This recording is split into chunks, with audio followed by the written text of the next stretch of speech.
Hi friends, this is Prashant once again and welcome to the third episode of my series through PG's lens. ये episode मैं दो language में कर रहा हूँ. इंग्लिश में मैं ऑलरेडी कर चुका हूँ और ये हिंदी में है. जब मैंने पहले दो वीडियो किए तो मुझे बहुत सारे सजेशन मिले थे टॉपिक्स को लेकर. उसमें एक टॉपिक था हेल्थ केयर.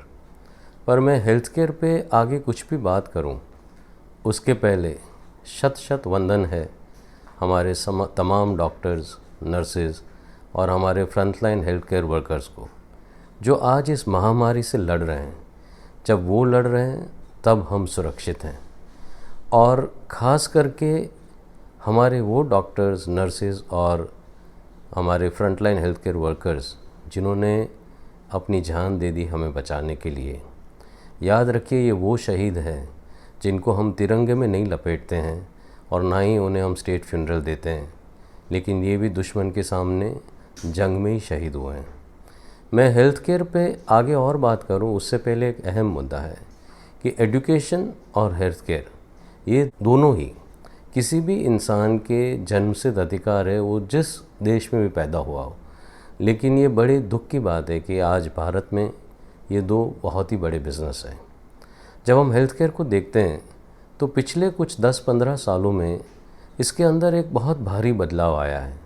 उसका एक कारण यह है कि इसके अंदर प्राइवेट सेक्टर, इसके अंदर कॉरपोरेट प्लेयर्स ये सब शामिल हो गए हैं.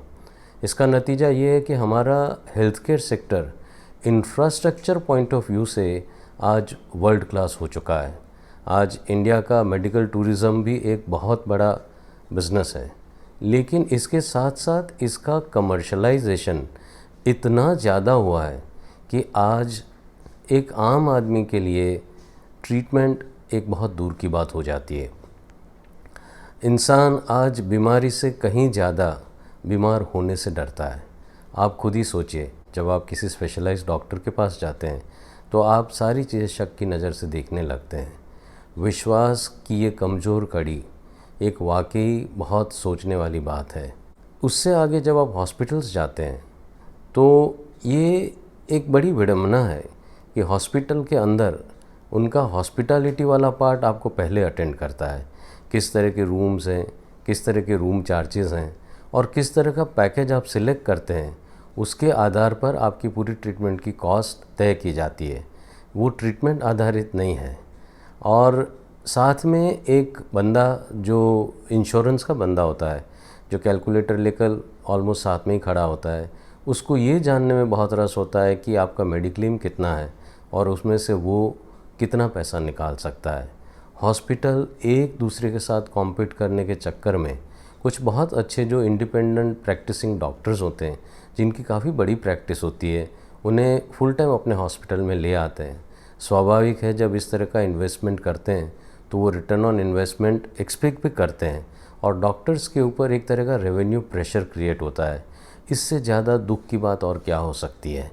अब दूसरी तरफ हम देखें, सरकारी व्यवस्था को देखते हैं तो मैं अहमदाबाद में रहता हूँ.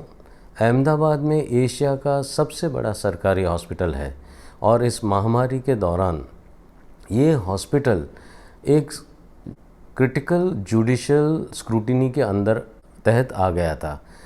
बात इतनी बिगड़ चुकी थी कि अहमदाबाद का मोर्टालिटी रेट पूरे देश में सबसे बुरा था.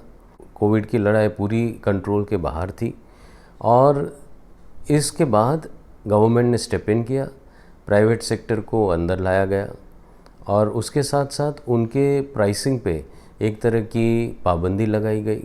तब जाके जब दोनों ने मिलके इस लड़ाई को लड़ी, तब ये महामारी इतनी कंट्रोल में आ चुकी है कि अब अहमदाबाद मॉडल पूरे देश में रेप्लिकेट होने की बात हो रही है. इससे एक चीज़ बहुत साफ़ है कि अगर प्राइवेट सेक्टर और गवर्नमेंट एक कमर्शियल पाबंदी के साथ अगर साथ में लड़ते हैं, अगर साथ में काम करते हैं, तो हमें हेल्थ केयर में एक बहुत बड़ा सोल्यूशन मिलता है. हम पूरी कोशिश कर रहे हैं कि इस महामारी का हम एक अपॉर्चुनिटी में कन्वर्ट करें.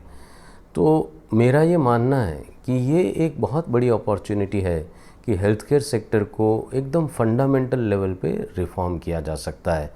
हमारे प्रधानमंत्री ने डिजिटल इंडिया के लिए, डिजिटल इनोवेशन के लिए एक बहुत बड़ा चैलेंज दिया है, सर आप ऐसा ही एक चैलेंज हेल्थ केयर के लिए दे दीजिए, आप इस देश के बुद्धिजीवी जो लोग हैं उन पे भरोसा करिए, वो आपको बेहतरीन से बेहतरीन सॉल्यूशन देंगे।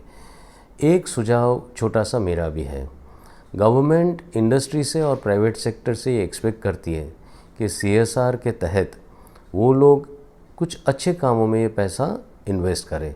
तो आने वाले कुछ साल के लिए जो पैसा CSR के तहत हेल्थ केयर में इन्वेस्ट किया जाए उसको आप पूरी तरह से इंसेंटिवाइज़ करिए। साथ में PPP मॉडल में गवर्नमेंट पार्टिसिपेट करे। और एक चीज़ याद रहे कि इसका एडमिनिस्ट्रेशन गवर्नमेंट अपने पास ना रखते हुए इसमें NGOs को इन्वॉल्व करे। तो जब प्राइवेट सेक्टर, गवर्नमेंट और NGO तीनों मिलके अगर हेल्थ केयर और हेल्थ केयर का इंफ्रास्ट्रक्चर खड़ा करते हैं तो मेरे ख्याल से इस देश को कोने से कोने तक हेल्थ केयर की बहुत अच्छी सुविधा मिल जाएगी। आज जब हम आत्मनिर्भर भारत का एक सपना देख रहे हैं, एक सशक्त आत्मनिर्भर भारत का, तो वो तभी मुमकिन है जब वो स्वस्थ भारत होगा। स्वस्थ भारत ऐसा जो अपने दुश्मन की आंखों में डाल के कह सके कि भाई दूर रहना।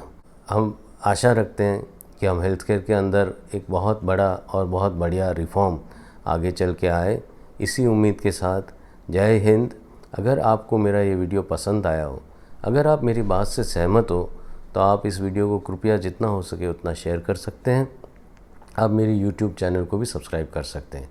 Thank you so much.